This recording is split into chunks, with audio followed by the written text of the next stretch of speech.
Welcome to Richard Mabey Presents. Hello, YouTube friends. This is Richard Mabey with Richard Mabey Presents, aka It's a Mad, Mad World. I got the old Mad Magazine shirt on, complete with Alfred E. Newman's imprint, and also got my Alfred E. Newman little bobblehead. So it's Wednesday morning, June 29th, 2022, and it was a rough night, no air conditioning. What I did was sacrifice having a fan. So I took the big box fan and put it in front of Opie and Floyd. They have their little bed side by side. So I put the fan in front of them and I sacrificed and was a good daddy and had no fan all night. So it's now it's academic, it's fluctuating between 87 and 88 degrees inside the house right now. So ironically, I think it's cooler outside. So, and anyway, it's the air conditioner repairman is supposed to come this morning, and we're going to have a rebuilt conditioner condenser put in, and so it's going to be a lot of money. But we had to put a substantial down payment, which is going to seriously make it tough for this month, but we'll get by. And so it's been a crazy, not even year maybe this year, crazy. The computer on my car went, so that had to be replaced. That was a big price. The clothes dryer died, so we had to replace that. And then we had the fellow come in and clean all the ducts for the dryer, and that was a substantial bill. And there was something else. I can't remember what it was. But at any rate, a lot of things this year. And we've been here now, let's see,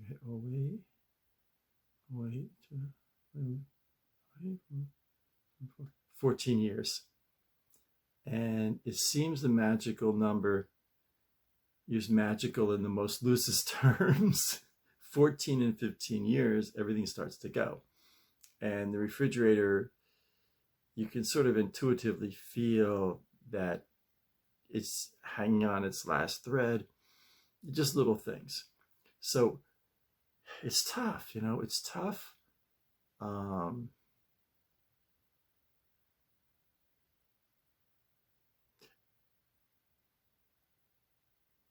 It's really tough in America right now. I mean, forget political Democrat-Republican conflict thing, but the price of gasoline, and I'm not even trying to play the blame game, inflation factor, and other things that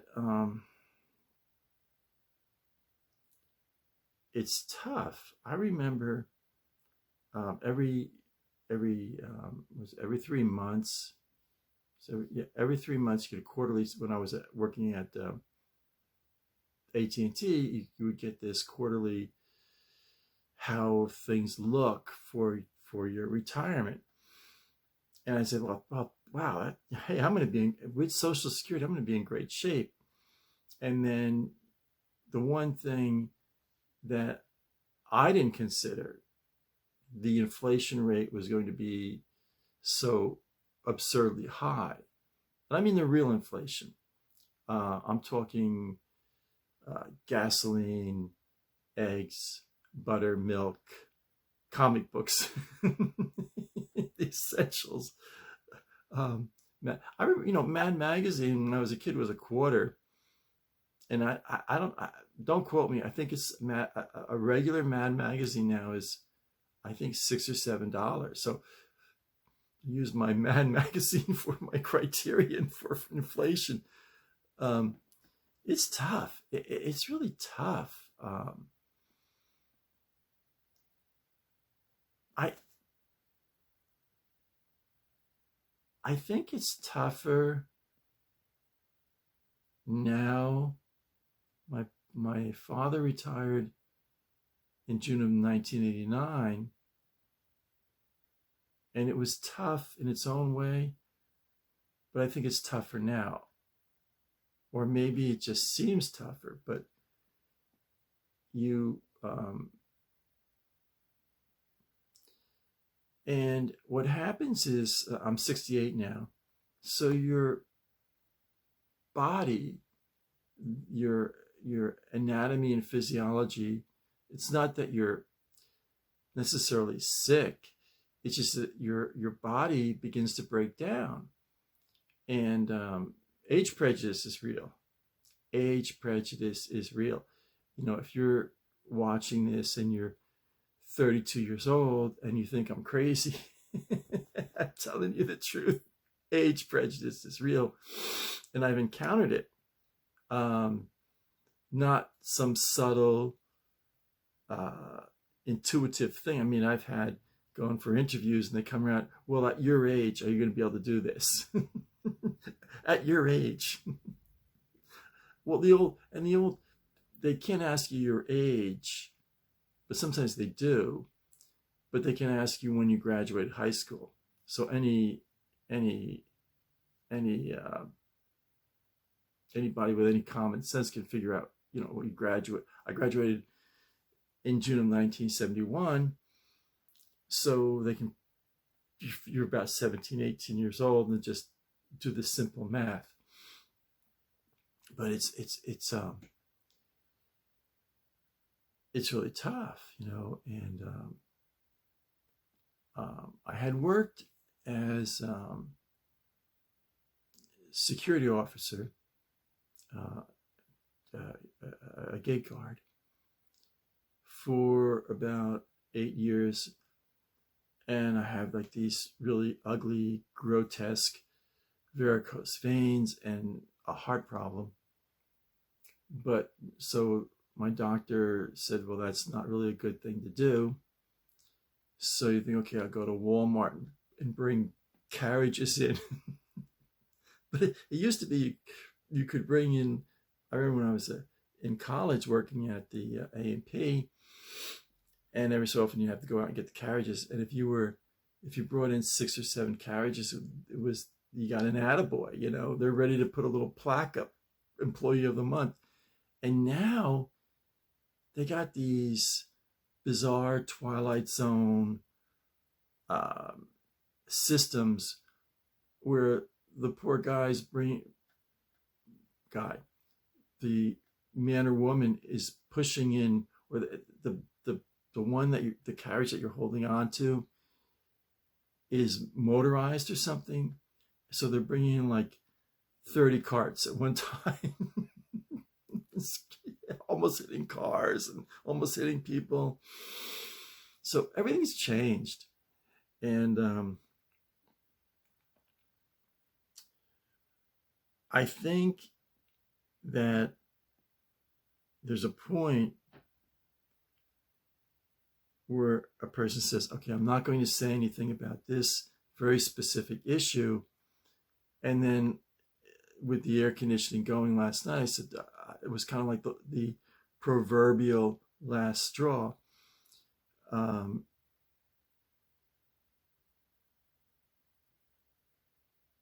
It's hard to prove.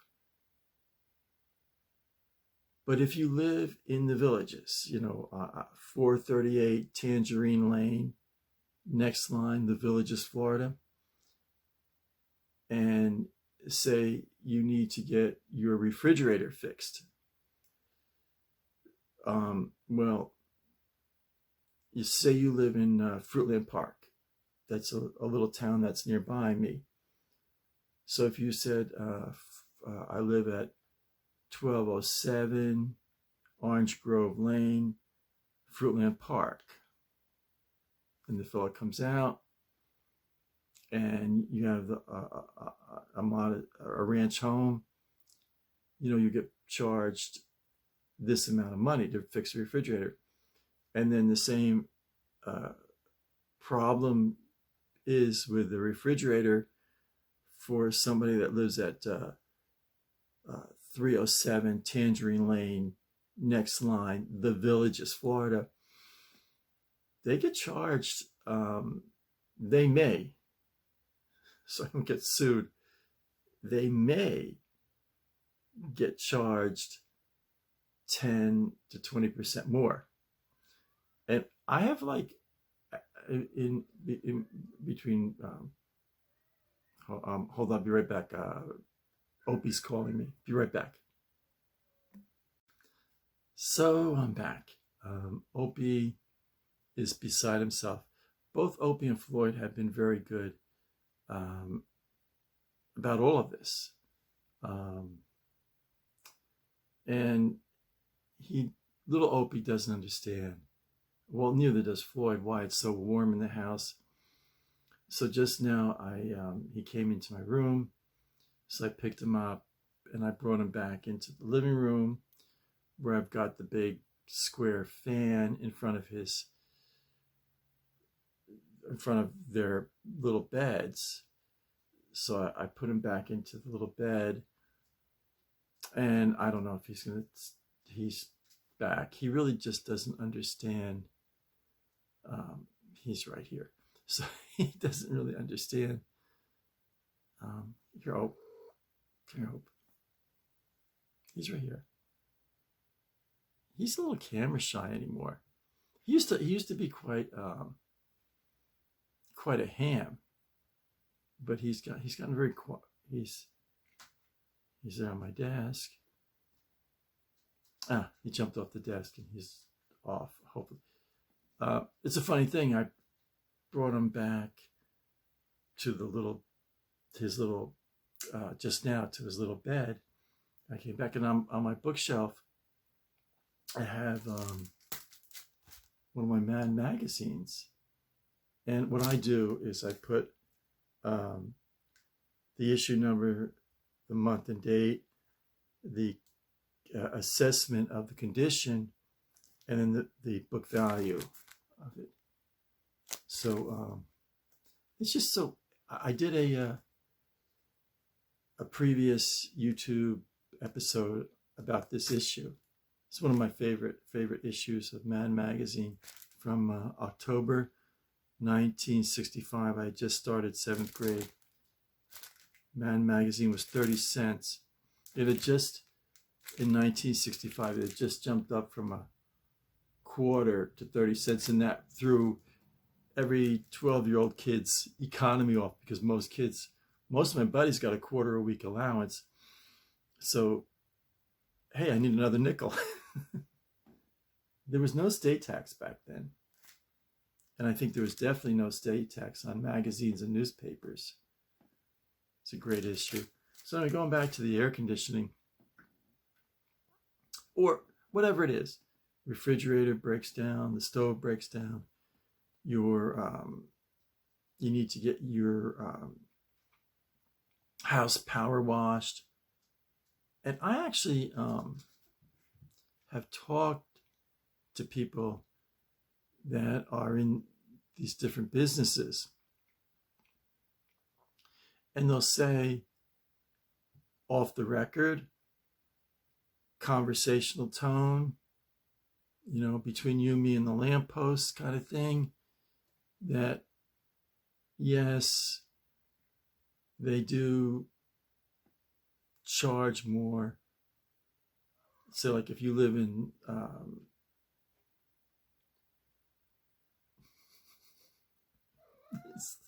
Opie's right here. Opie, come here, say hello to the people.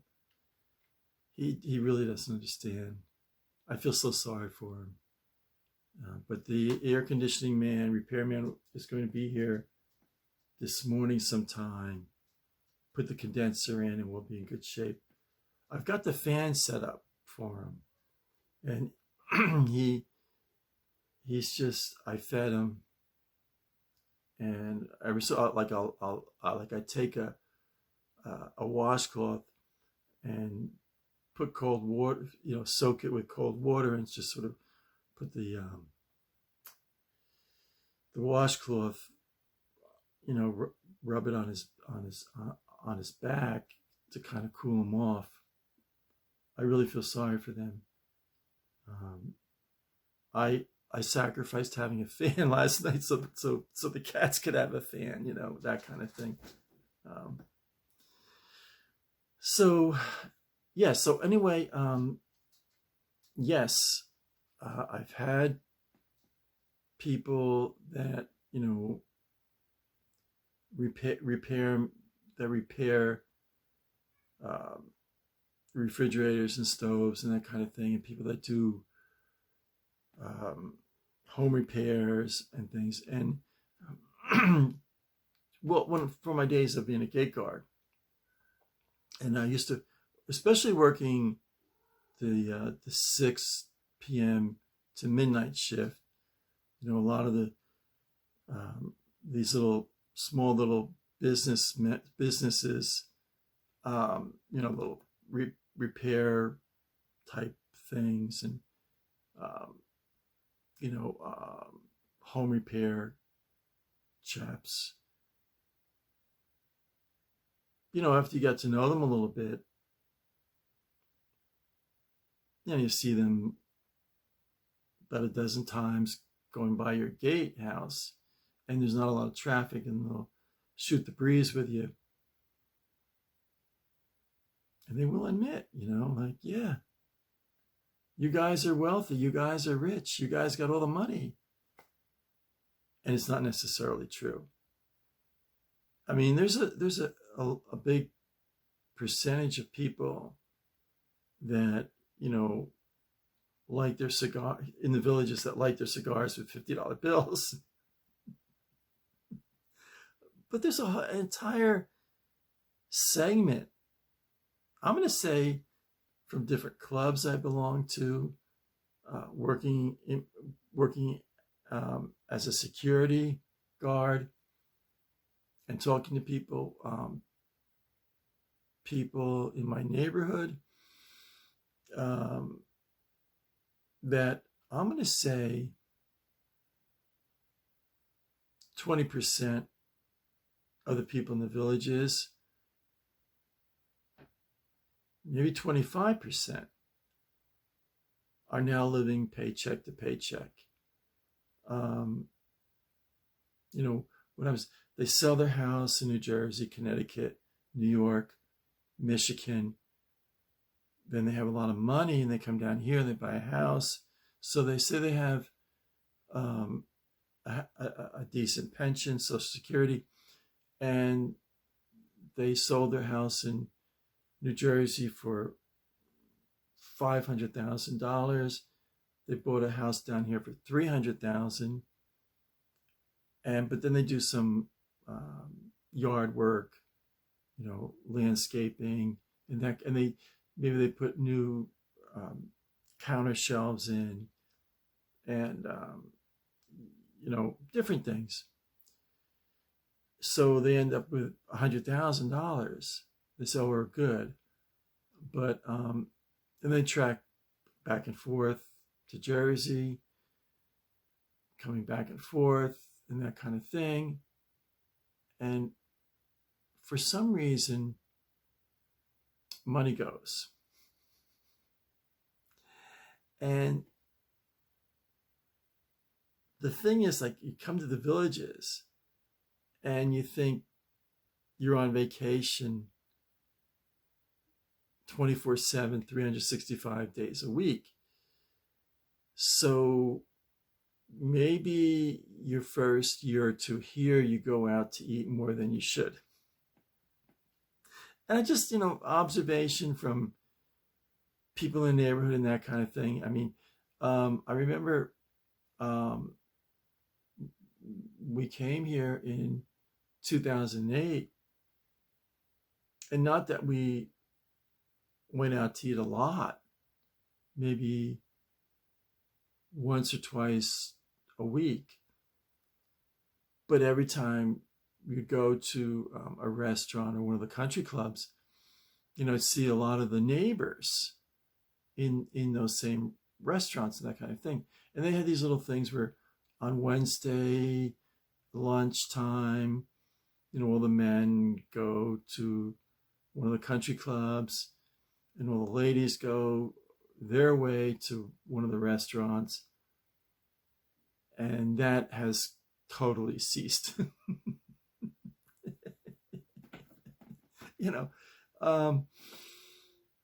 And it's very different.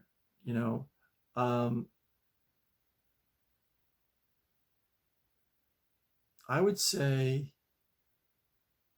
if you're in New Jersey, Connecticut, New York, that kind of thing, Michigan, north of the old Mason-Dixon line, and there's a great appeal to Florida. There's this great appeal. But if you're down here if you're down here permanently, it gets really hot in the summertime. It gets really hot in the summertime. And yeah, you get, it's not just the villages. If you have any of these retirement communities, and something goes wrong with your stove, your refrigerator, you need your house power washed, you want to have the interior of your house repainted, you may, operative word may, so I don't get sued, you may end up paying more, say 10%, 20% more than the fellow that, or the people, not fellow, I don't mean to be chauvinist, the people that live in Orange Valley, Florida, little regular community. And if you're in a northern state right now, close to retirement, talk to people in the villages, or not in the village, but living in Florida, in one of these retirement communities, and talk to them about that specifically, like how that works with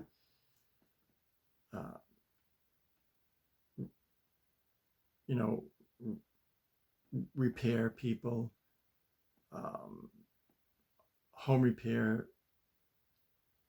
I was going to say men, but home repair people, and you want to get your house power washed. You want to get do an interior painting in the house.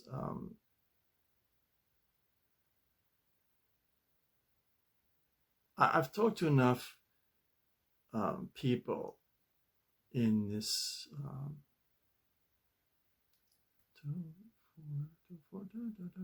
14 years of living here that I have a feel for, if you're, when you work as a gate guard, I worked as a gate guard for 8 years, and you see somebody, say, John Smith, home repairman, home repairs, and you get to, you shoot the breeze, there's not a lot of traffic, blah, blah, blah, you find out he read Mad Magazine when he was a kid, so you have this bond, and, they'll sort of like, admit, hey, I got to make a living, and that's what the traffic will bear, and I can, charge a little more for the people in retirement communities as opposed to out in Orange Grove, Florida, just food for thought. So hopefully the repairman will come early this morning as opposed to later in the afternoon. You can never tell. I'm just like having put the down payment for this condenser for the month of July. I'm really gonna be counting my pennies, and like going to the grocery store and saying, I don't know, I'm trying to think, a bag of apples. Do I really need apples this month? It's gonna be tough. It's amazing. I had a lot of. This is another thing. School of Hard Knocks. Because I worked at AT&T, I would put all my money in AT&T stock. And then in 1997, the infamous Bell Labs, which made $1 gazillion two things happened. AT&T sold off the old Western Electric Bell Labs, and they became Lucent, and they became their own entity, their own company. So that brought the stock down. The whole research and development ceased to exist under the AT&T Ma Bell umbrella. And it was always, in terms of a lot of AT&T employees, referred to as the second divestiture, the first divestiture being the breakup of the small Ma Bells in 1984. And then the other thing is that in 1993 or 1994, AT&T closed up maybe 80% of their stores. And that was, in my opinion, not a really good thing to do. And simultaneously, in 1992, 1993, AT&T went into the computer business and also went into the credit card business, which is like, I make Mabey sneakers, and the whole world knows Mabey sneakers are the best sneakers in the world. And I decide one day I'm going to start making t-shirts. And I had an AT&T computer when I worked at AT&T, and it was a good computer, but at home I had an IBM. And I appreciate AT&T. I appreciate getting a pension from AT&T, but it wasn't their forte. Making computers was not their forte. I'm being very kind about it. So that was a factor in the stocks. So my the value of my stocks just went in 1997, 1998. Anyway, it was like, and I talked to a lot of people in my church, a lot of people in my neighborhood back when I was still living in Jersey, and it's going like,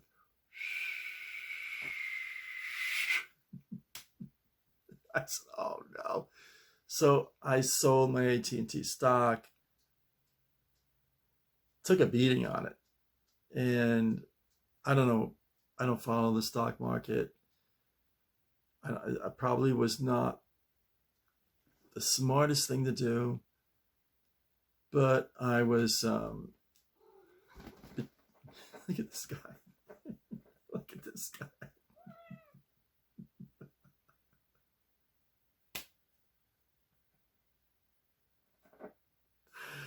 So, I mean, I probably should have held on to my AT&T stock. Monday morning quarterback always wins the game. I remember when I worked at AT&T, they had the big cafeteria. And but also in our little department, they had a little table with a coffee pot and hot water for tea. And after Monday morning, the guys would all uh, in the early morning accumulate getting coffee, and say it was a Giants game or something. They said, well, if I was quarterback, this is what I would have done. Yeah, you got all these offensive linemen rushing you, what you would have done, you know? So it's easy to be a Monday morning quarterback, you know, but it's really tough right now. It's really tough right now to survive on a fixed income in America. And I forget Democrat Republican thing. You know, I'm talking about John and Jane Doe, just trying to survive. And it's tough. And I'm thinking if it gets any worse, I don't know what to do. You know, I mean, you know, you go to the doctor and they say, well, no. I said, well, I'll get a job at the Walmart bagging groceries. And they said, well, it's repetitive action and you've got the heart problem and, you know, all these varicose veins. So it's tough. It's really tough. I'm as red, white, and blue as the next guy, but it's tough. So hopefully in a few hours, the AC repairman will come with his rebuilt condenser and I'll have air conditioning again. So going to close. Stay happy, stay safe, and always save money for when your heating unit or your air conditioner breaks down. So this is Richard Mabey signing off.